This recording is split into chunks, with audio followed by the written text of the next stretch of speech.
Assalamualaikum warahmatullahi wabarakatuh. Perkenalkan, nama saya Amelia Patalangi dari kelas A, jurusan Ilmu Hukum Kemasyarakatan, Program Studi Pendidikan Pancasila dan Kewarganegaraan. Di video kali ini saya akan membahas topik menarik tentang pembangunan maritim yang berkelanjutan. Laut bukan hanya ruang hidup bagi jutaan makhluk, tetapi juga penopang ekonomi, sumber pangan, jalur transportasi hingga bagian penting dari identitas bangsa. Karena itu, pembangunan maritim yang berkelanjutan menjadi kunci untuk menjaga keseimbangan antara pemanfaatan sumber daya laut dan kelestarian ekosistemnya. Pada video kali ini, kita akan membahas bagaimana pembangunan maritim dapat dilakukan secara berkelanjutan sehingga mampu mendukung kesejahteraan masyarakat tanpa merusak alam.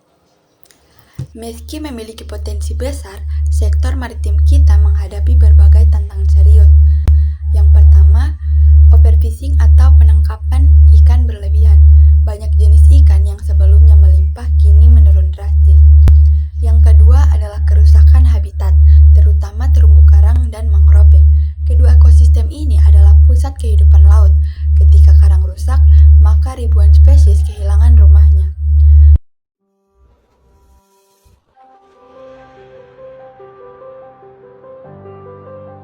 Dan yang ketiga adalah pencemaran laut. Setiap tahun, jutaan ton sampah plastik masuk ke laut dan mengancam biota, limbah industri, tumpahan minyak, dan limbah rumah tangga memperparah kondisi ini.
Belum lagi ancaman perubahan iklim, naiknya permukaan air laut, pemanasan suhu laut, dan pemutihan karang berdampak langsung pada kehidupan masyarakat pesisir.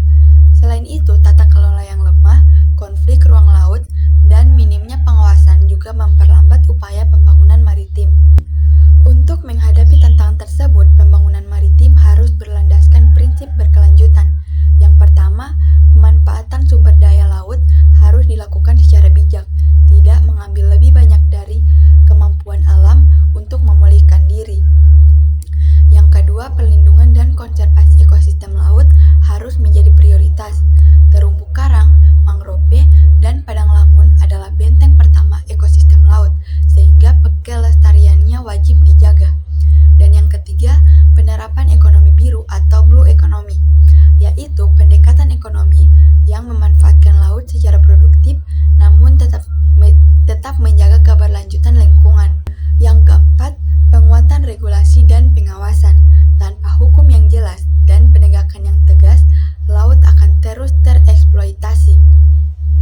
Dan yang terakhir, keadilan sosial bagi masyarakat pesisir. Mereka harus menjadi bagian dari pembangunan, bukan sekedar penonton. Kesejahteraan nelayan dan pelibatan komunitas adalah kunci keberlanjutan. Untuk mewujudkan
telah berhasil mengembangkan konsep ekonomi biru dengan baik, seperti Norwegia dan Selandia Baru, melalui pengelolaan perikanan yang ketat dan berbasis sains. Di Indonesia, program rehabilitas mangrove menjadi salah satu upaya terbesar untuk mengurangi emisi karbon dan memulihkan ekosistem pesisir. Wilayah seperti Raja Ampat juga menjadi contoh kawasan konservasi laut yang berhasil melindungi biodiversitas. Selain itu, berbagai komunitas lokal di pesisir telah terlibat dalam gerakan pengurangan sampah plastik dan pelestarian laut. Ini membuktikan bahwa pembangunan maritim yang berkelanjutan bisa dimulai dari skala yang kecil maupun besar. Dari semua pembahasan ini, kita memahami bahwa pembangunan maritim yang berkelanjutan bukan hanya sebuah konsep, tetapi kebutuhan mendesak demi kelangsungan hidup generasi mendatang. Laut yang sehat memberikan manfaat ekonomi, menjaga keseimbangan alam, dan menguatkan identitas bangsa. Pembangunan maritim yang berkelanjutan adalah tanggung jawab bersama pemerintah, masyarakat, akademisi, dan sektor swasta. Mari kita jaga laut kita, karena laut yang terawat adalah masa depan yang kuat.